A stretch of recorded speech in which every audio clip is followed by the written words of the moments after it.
Live from Honolulu, Hawaii, it's Baptiste by Fire. And here's your host, Justin Baptiste.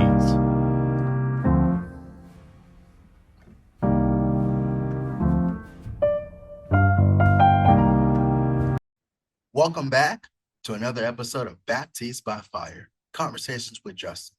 We dive into the stories, struggles, and triumphs of our incredible guests. And I'm your host, Justin Baptiste. A very special guest all the way in Grady, Alabama. If you haven't heard about this artist right here, he has been doing lots of great work in the industry. Got features with Slimmy B of SOBXRBE, Chris Brown, Boosie Badass, and I'm sure he's got a lot more in the vault. He's making his comeback after being away from music for such a short time. But I'm here with hip-hop artist Lil Monsta. Yo, my guy, what's happening, man? What's happening?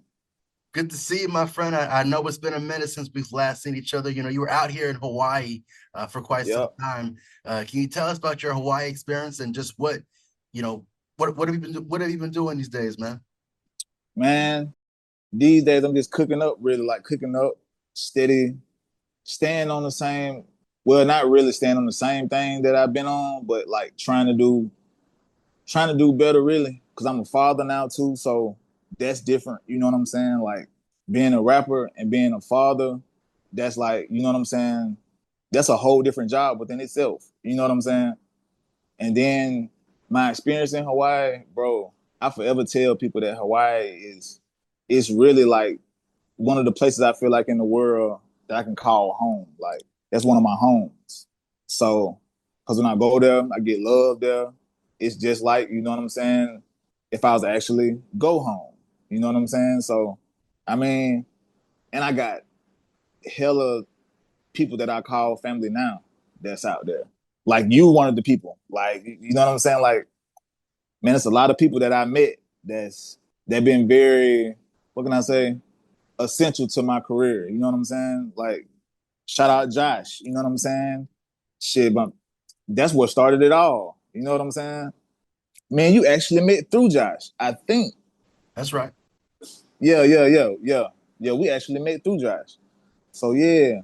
Yeah, VFX Josh, one of the best in the industry, cinematography, the whole 9 yards. So definitely a big shout out for him as well. I'm quite curious. I know it's been a while since we've last talked, but I'm quite curious now. You know, you're from Grady, Alabama. You're in Hawaii for about, let's say, about 2-3 years or so. What led you to Hawaii? Well, my pops live out there, so it was like I think it was like 2020 when I came out there. So it was like 2020.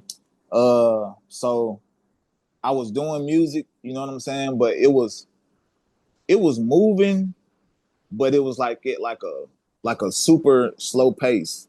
So I was trying to think like, what can I do to speed up the process? You know what I'm saying, basically.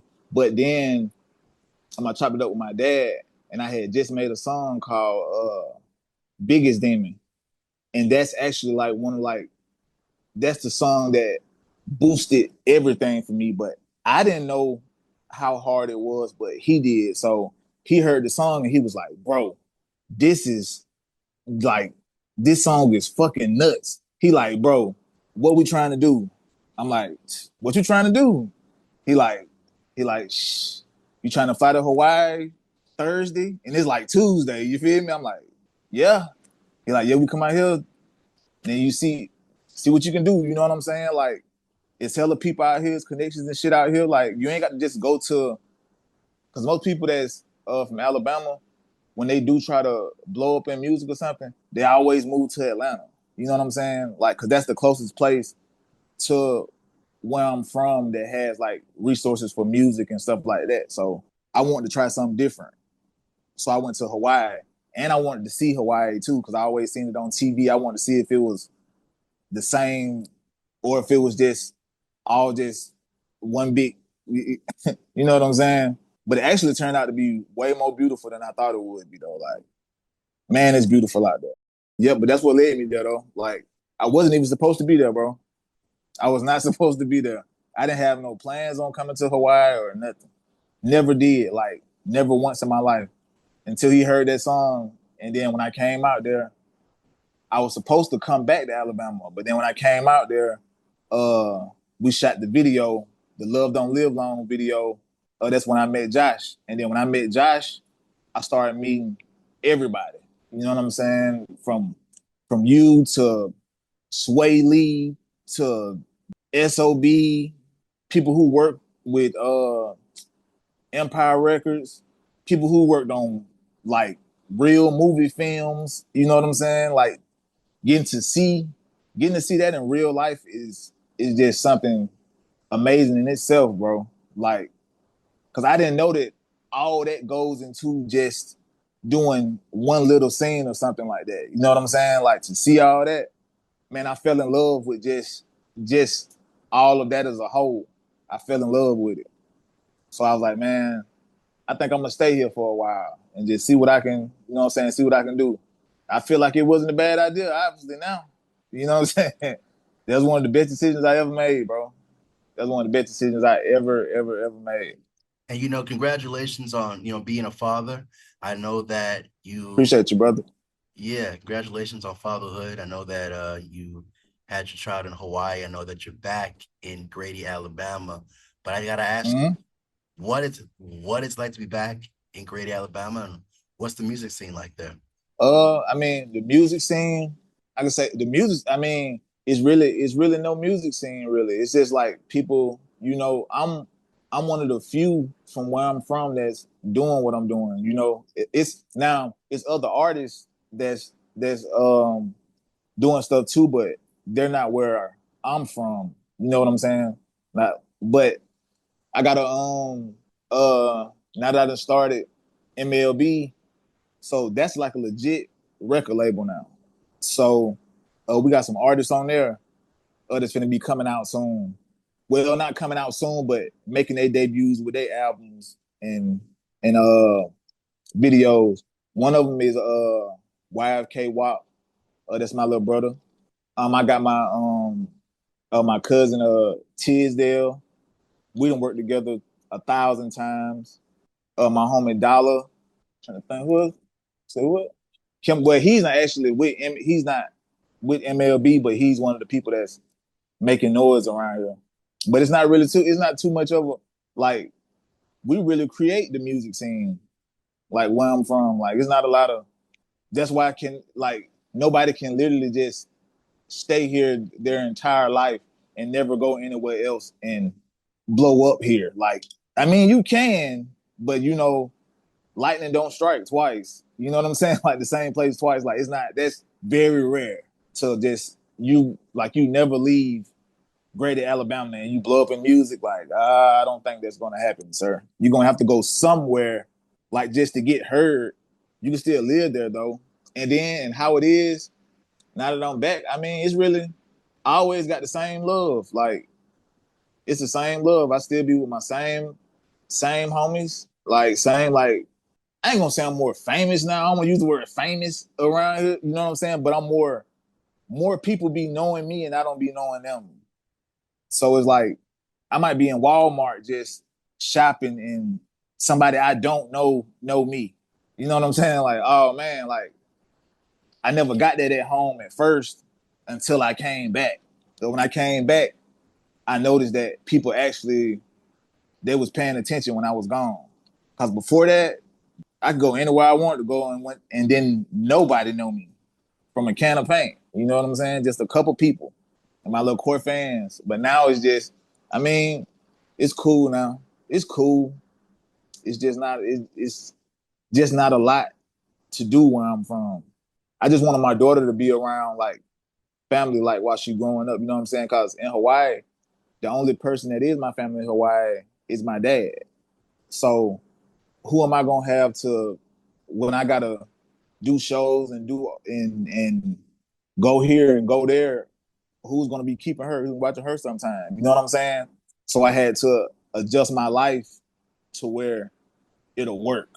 So coming back home was like definitely the best decision, like just to live until I figure it out.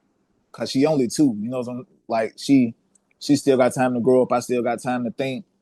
So And then my grandmother had just passed too, so I was gonna have to end up coming back anyway. Which that was like my best friend, and she died 2 months after my daughter was born. And my daughter never got to she never got to see my daughter or anything. But that was like that was my everything in one person. But she never got a chance to meet my daughter, never got a chance to hold her or nothing like that. Like the day my daughter uh got to Alabama, she died that day. So that was like that's really why I took like a hiatus from music for a while. After my grandma died, I ain't really have that much like all my inspiration like kind of went away because like you doing something for this person, and then when that person dies, like what's the motivation now? So I had to figure out a new motivation just to keep going on a day-to-day basis. Like, but when I started thinking, well, what made me come up out of it really, it was my daughter. Because I was like, man, this person, they just came in this world and they need me every day, whether I want to be there or not, whether I'm depressed or whatever I'm going through. She don't care about that. She need her daddy to be her daddy. You know what I'm saying? And I gotta have a way to provide for her. So that's what made me just get up out the bed one day and was like, man, fuck it, I'm finna just get back to it. And then slowly but surely, it just everything fell back into rotation. But it took me a while though just to get that inspiration back. Like a while, man. Like You talk about your return to music after a hiatus. You mentioned a little bit earlier about your record label. Tell us about how that got started and what are your hopes for that? so our record label got started in I think it was 2020, like the end of 2021. Cause we were just thinking like, man, like I don't want to rap forever. You know what I'm saying? Like I want to be able to have my own artists and kick my feet up one day, and it's so many talented people in the world that people don't give opportunities to. Like if if I had met a me a long time ago, I would probably be way further than I am. You know what I'm saying? Like because people just it's like soon as they get to a certain level, then they act funny for some reason. Like I don't get it. So I said I make my own record label, and I'm gonna do for people what was never done for me. You know what I'm saying? So that's basically why the label got started. And then I already had like homies and friends and stuff that rapped and stuff too. So it's only right, really.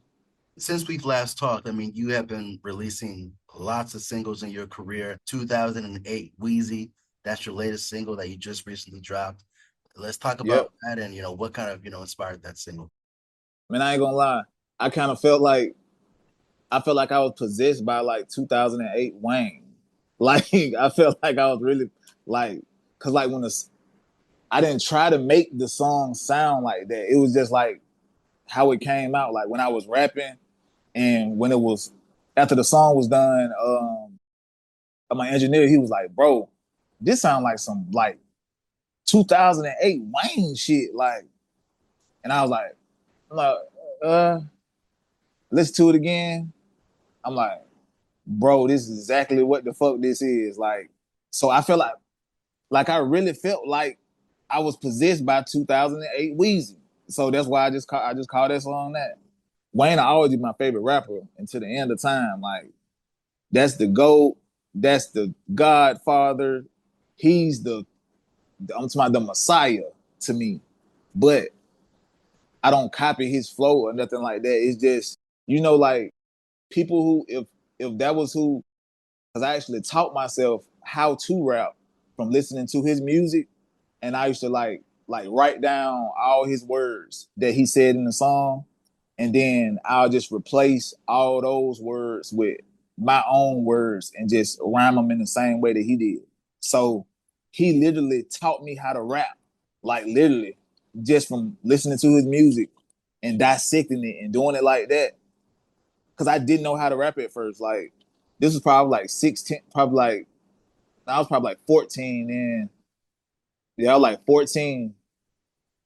And that's what like people people thought I could rap and I couldn't really rap for real. So I had to teach myself how to rap for real. So I could really be that for real. Cause I just had like 2 or 3 freestyles in my head. I used to always rap around people, you know what I'm saying? The same 3. Like and I was trying to live off of them. Like I was like, nah. So I started listening to Wayne a lot. Like a lot. And I was like, hold up. How was he saying that? Like, how was he putting it? How was he doing that? So I actually wrote the words down myself and figured it out that way. So I'll be able to, so I can teach myself how to rap. If I have a song with Wayne, that's my Grammy. I don't care if it doesn't win an award.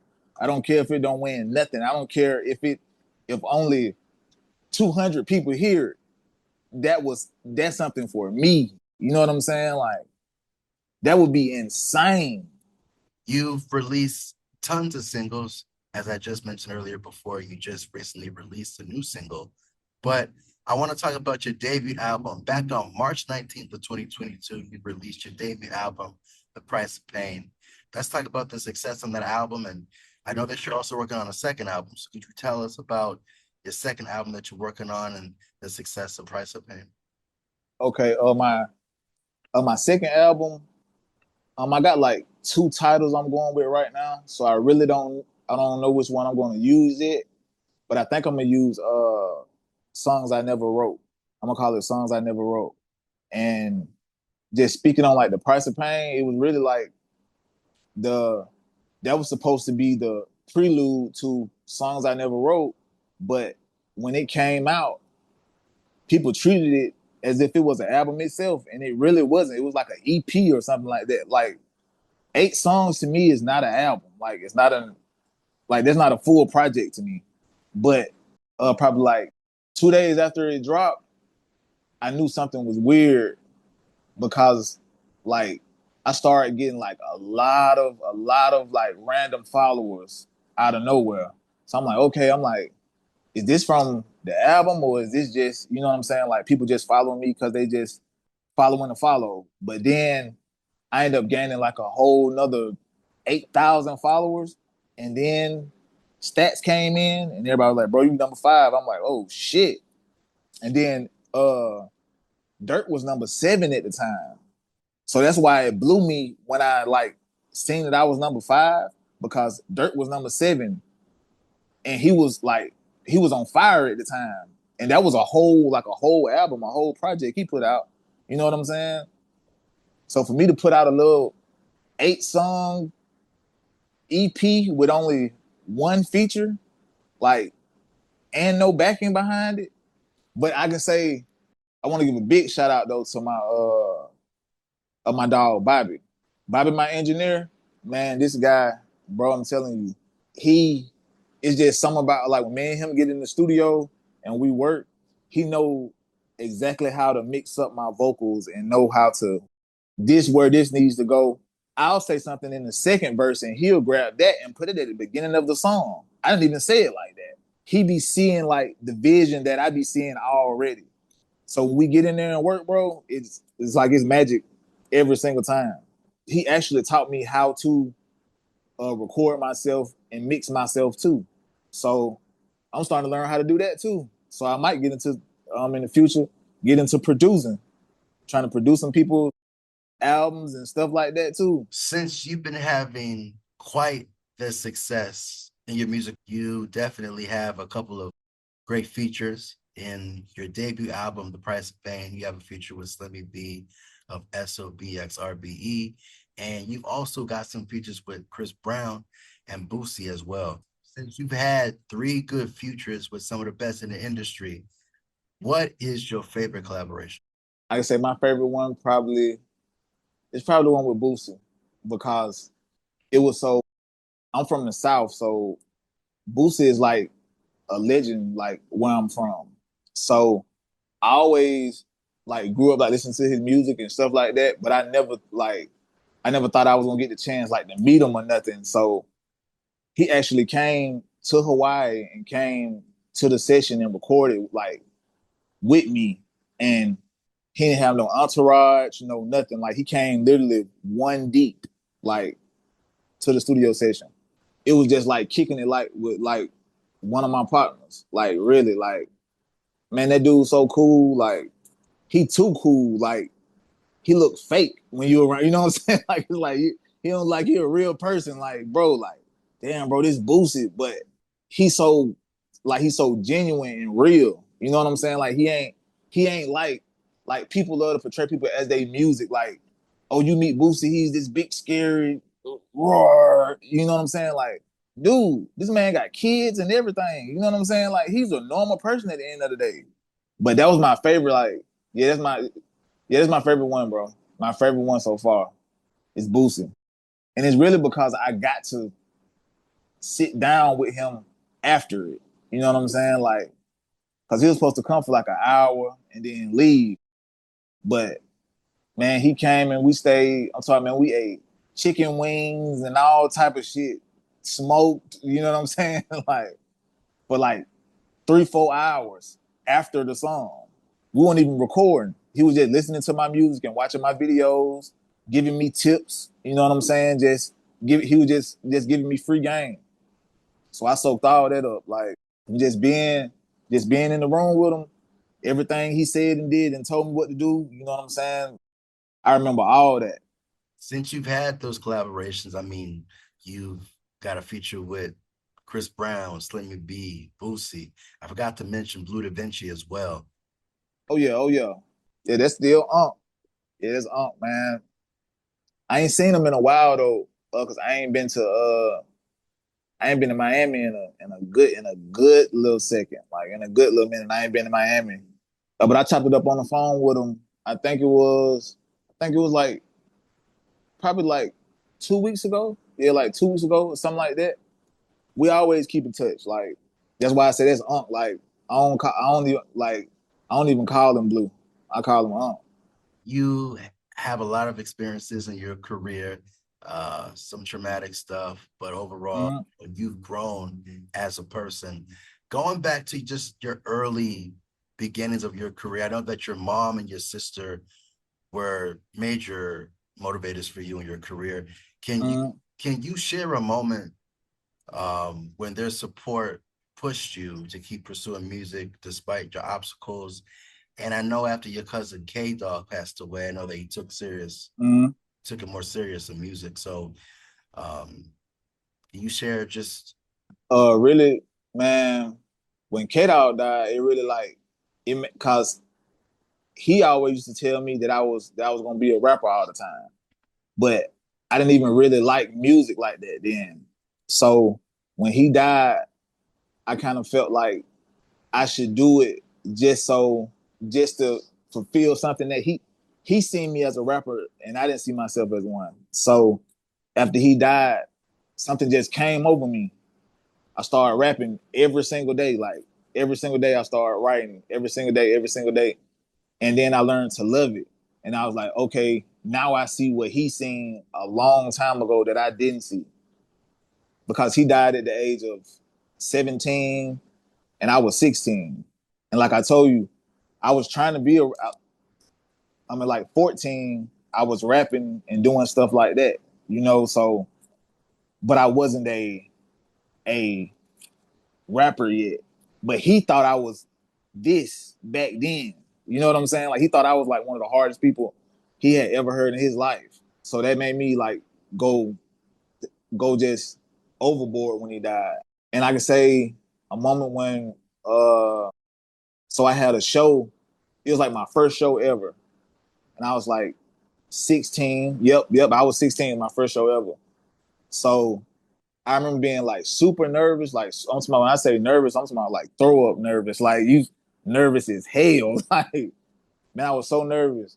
But then my mom had came to the show, and then she told me, she was like, she was like, all you got to do is think about, remember, Kendare is telling you that he knew that you was gonna be a rapper. Like he know what you are. You know what you are. You feel it, but you don't know yet. So Go out there and give them people who your cousin told you that you was. That's literally how I think at every single show that I have. Like, I have a moment to myself before I go on stage, and I talk to myself, but it's like I'm having a conversation with him. You know what I'm saying? Like, you see what I'm doing, bro? You know what I'm saying? Like, do you see this? Like, do you see this, bro? You said this a long time ago, bro. I'm talking about when I was a kid, and I did things that, man, I know if he was here, it'll be bananas. Boosie, his favorite rapper. Boosie was his favorite rapper. You know what I'm saying? So that's all that is like. I can see, I can feel him like him guiding me and where I need to go. That's why I feel like I got as far as I done got. Now, you talk about your family, you talk about how they've been the inspiration to you and how you got to the place that you're at right now. You also stated about Lil Wayne being one of your inspirations as well, Biggie and Tupac. Oh yeah. How do you take all those inspirations and how do you take all those elements from each of them to craft your own style? And there's a lot of artists out there, but what separates you from the rest of the pack? I say what separates me from a lot of other artists is, I mean, it's just like I can literally do anything from reggae to rock to whatever. Like, I can just do music, like music. I don't have to just rap. I can do anything. And like I literally can. And I haven't wrote a song since like 2010. Like, I don't write anything. Like, no paper, no pen. I don't like, man, it's been so long since I've actually wrote down a bar. The only time I'll write down a bar is if I'm out and about and I think of a hard bar. If I don't get to the studio in time, it's probably just lost. But sometimes I'll write it down so I remember that bar, but I really don't like. And then and I'm a fast worker. Like, that's something that like a lot of artists, they get in the booth and it take them forever to do one song. I trust whatever I think of the first time to be that's what I should say. I don't second guess myself, because once you start second guessing yourself, then that's when you finna fuck up the whole song. If it sound good in your head and when you say it on the mic, keep it. All right, let's keep going. All right, keep it. All right, let's keep going. All right, let's keep going.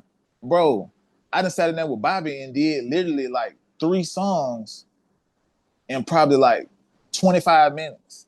Like, just sitting in a chair, just sitting there, just rapping whatever the beat make me feel. Like, he ain't even mixed it up yet. He'll just pull it down and pull up another beat. We keep going. All right, let's run it again. All right, let's run it again until we just tired of doing it. And then I can say how I take all my inspiration from, because Biggie and Tupac, I ain't gonna lie, them like that's why I say Wayne my favorite. I could say Wayne is my favorite rapper that's alive. But Tupac, that's my favorite rap. That's that like my favorite. I ain't even gonna say rapper, musician. You know what I'm saying? Like, cause that he like nobody can fuck with Pop. Like, I mean, Biggie could, but when people actually think about it, when I tell people, that's why I don't like cause some people take it serious, like a real arguing match. You know what I'm saying? Over the Tupac, like who's better, Tupac or Biggie? I don't say which one of them is better. Only reason I say I like Tupac is because Tupac had way more music than Biggie had. Biggie only put out 2 albums and then got killed. Tupac had like 10 albums out when he got killed, like, or something like that, like 7 or something like that. It was like something like that. But they was talking about Tupac and Biggie was talking about stuff that's going on now that people weren't even picking up on. So when I listen to their music now, it's like they talking about the right now. And that was back in the 90s. But I can see their music as in, it's like they literally rapping about what we going through on a day-to-day basis. So I just take, and I'm a sponge. So I can probably take the storytelling part from Tupac take Biggie's lyricism and Wayne's weirdness, and you mix that up in a pot, and you got Lil Monsta. That's interesting you say that, man. Because early in your career, you started by dropping freestyles. So what was the biggest lesson that you learned from just that it not only just created a fan base for you? Actually, taught me how to do everything. Like it taught me how to be able to get on any beat, like any type of style of music. Because at that time, I remember Wayne was dropping like the dedications and all them. Like he was killing everybody beats. But when he do the song, it sound like a totally different song.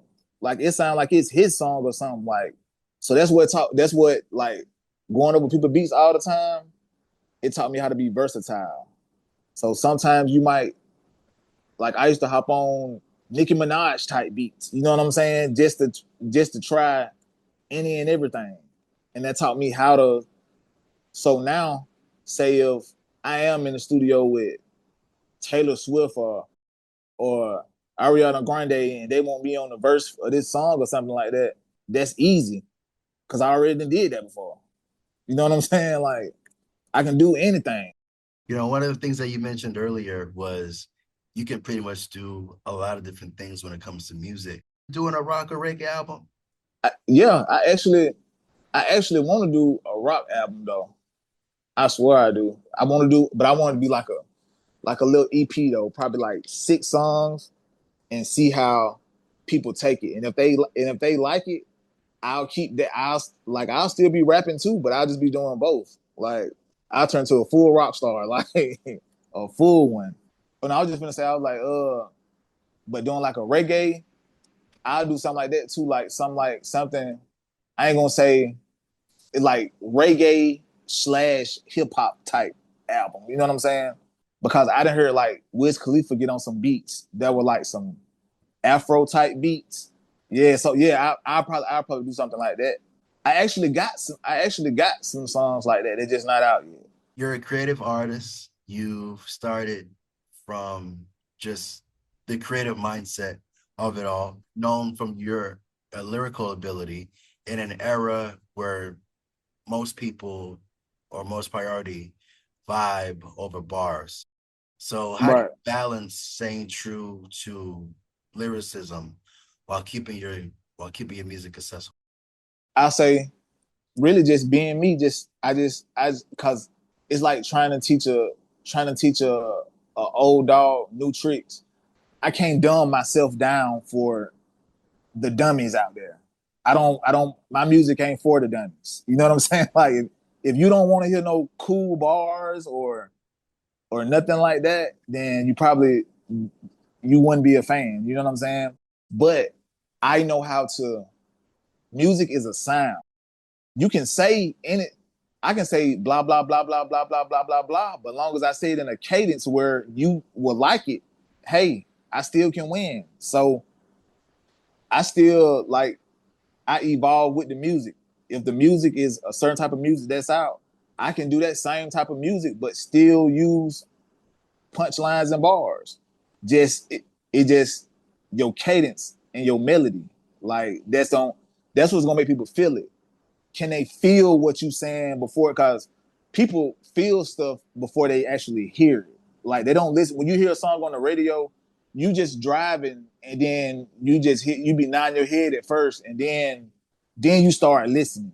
You don't listen first, then nod your head. You know what I'm saying? Like, or your foot start tapping. That's your body reacting to you like how this is sounding. You know what I'm saying? You don't know the words yet. You don't know if they saying punchlines or what. You just like the way it sounds.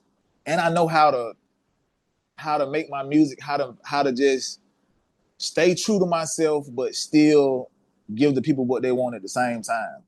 Because it's still supply and demand at the end of the day. So they want what they want, but that's a part of me that I feel like can't change because I just know how to rap too good. You know, it's hard for me to not rap good. Like that's like telling me don't rap good this time. Like how? Like I don't know how to not rap good. I can say these days though, I use less punchlines just because of the way, like the style of music. Like now, music is more of a it's more of a bop to it now. So it's like less words that you have to say in a song these days in order to create a hit. Like you don't have to say a million words. Now, one of the things that I know about you is you are aiming to be one of the best lyricists in hip hop today. But how do you plan to elevate your pen game even further? Just challenging myself. I want to out and working with other lyricists also. You know, like to get in the booth with like some of the I want to get in there with some of the heavy hitters, you know, because they're gonna bring out a different side of you. Like if I was to get on a song with Drake, I would have to come like Drake coming. You know what I'm saying? Like you can't get in there, you can't just get in there and just play around, like because you know he's finna destroy it. So you know what time you got to.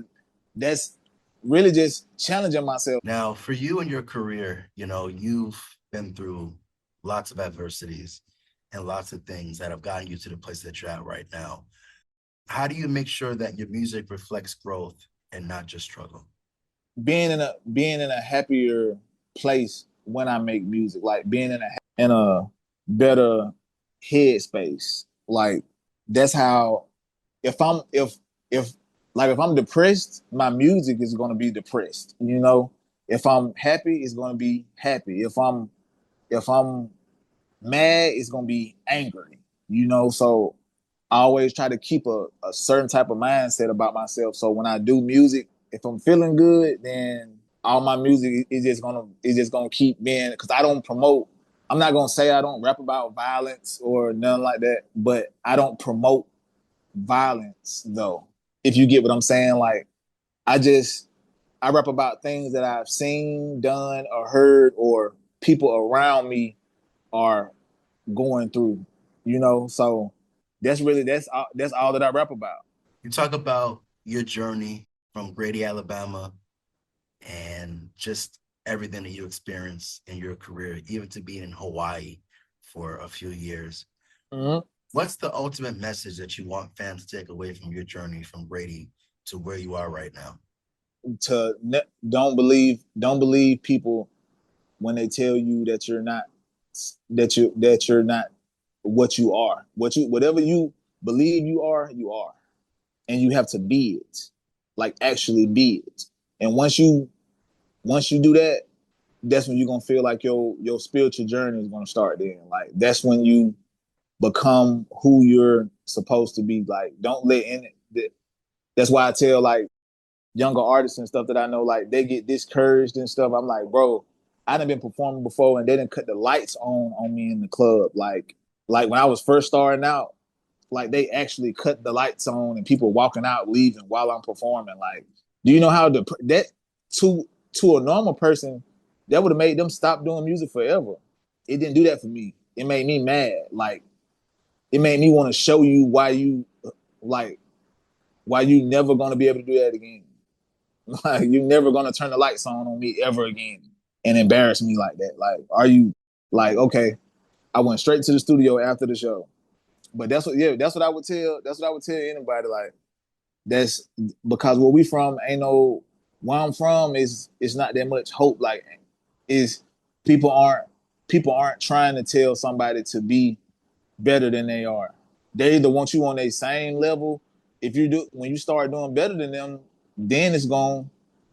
They don't like that either. It's like crabs in a bucket.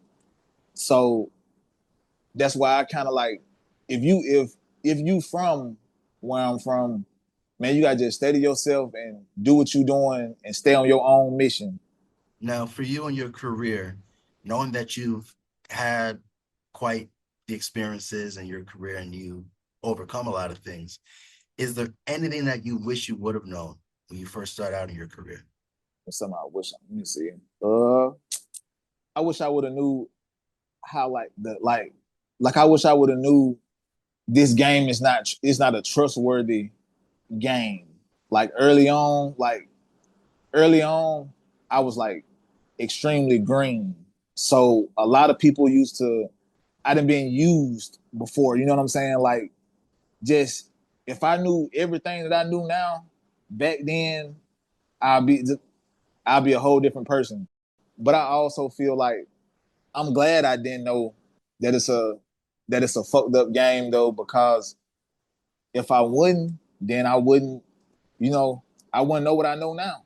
But I wish I would have knew this is very small loyalty in the entertainment business. Like they only love dollar signs. You know what I'm saying? If they don't see no money in it, you can be they can act like they love you to death right now, as long as you bringing in some income. Soon as your money stop or you something like that, man, the label will drop you like they'll drop you so fast and won't care if you have a place to stay or nothing. Like they don't love you for real. You know, like people feel like, oh, they so and so fuck with me. They fuck with you just because you're what you bringing to the table. But as soon as you stop bringing something to the table, they're not they ain't gonna look out for you no more. They ain't gonna do everything that you think what it is not. So as you mentioned earlier, you not only do you have your debut album, but you're also working on your second album as well. And I know that you probably got some music videos along the way and many more things in the near future. So can you tell us what's the near future looking like for you and what can we expect? Man, more music, better music. Actually, these three albums that's coming out, which is Mines and the other two with the other two artists that I said I got music with, and I'm currently trying to get the video with me and Boosie. So that's a possibility that could be happening like super soon. The video to the song that we have. Watch yourself. Yeah. And man, more Lil Monster, really. I'm just gonna flood them because I was away for too long. So now that I'm back, you probably gonna get tired of me now. You don't get tired of me now. You're like, God damn, man, we shouldn't have let this man back. Like, yep, you fucked up. And I'm quite curious, how did you get the name Lil Monsta? I'm sure you probably had like a list of names or probably a couple of names you're probably picking and choosing from. But the name Lil Monsta, I mean, how did you get it? Man, how did I get it, man? Yeah. That's who gave it. Yep. Cause at first my rap name was man, I had my craziest rap name was Pretty Boy Montana. That was like I was like 14. I got myself Pretty Boy Montana. Then I went from that to Lil Easy. And then my just like I used to rap to my partner all the time, and he like, bro, you a like he was saying he'll say I'm a monster with this shit, and he just kept saying that to the point where I'm like, okay, I'm like, all right, well, let's try Lil Monster then. Like, let's see what that sound like. And but then it seemed so right though, like so right when it happened. So ever since then, I just been like people actually I go by that in the world, just not even musically. Like some people don't even know I rap for real, and they'll say, "What's your name?" I'm like Monster. Like, so it's really like it was like a nickname from friends that turned into a rap name. My homeboy used to call me that, and then I turned into my rap name because I ain't feel like Lil Easy was. It's already an Easy E. You know what I'm saying? So you can't do that. That's pretty interesting, man. But hey, I could definitely say it's a catchy name, and I'm glad you've been using that name because it's very unique. It's very unique, man. Appreciate it, brother. Appreciate it, man. Keep doing what you're doing. It's glad to see you back in the industry. Looking forward to the projects you got coming out, the videos, what you got with artists and whatnot. And I'm definitely proud of you and your success, man. Wishing you all the best, brother. Appreciate you, brother. And much love to you too. And let me give a big shout out to my pops too, man, for doing a lot for putting a lot of stuff together on the island and stuff too when I was out there.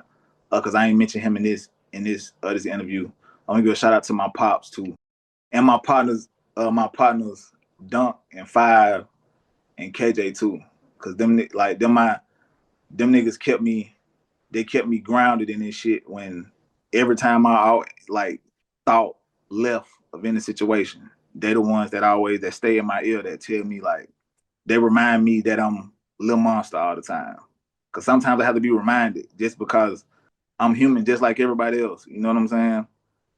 But you need people around you to keep you. You know what I'm saying? But yeah, bro, I appreciate you for having me, man. Just anytime you just want to tap in, and we can just tap in, chop it up. And you know, when I get back on island, bro, you know we got the link. As soon as I get back on island, bro, we got the link. It's a must. Appreciate your time, Lil Monsta. Appreciate you too, bro. My G. And that concludes another conversation with Justin. You can reach Justin Baptiste on any of the social media handles listed here.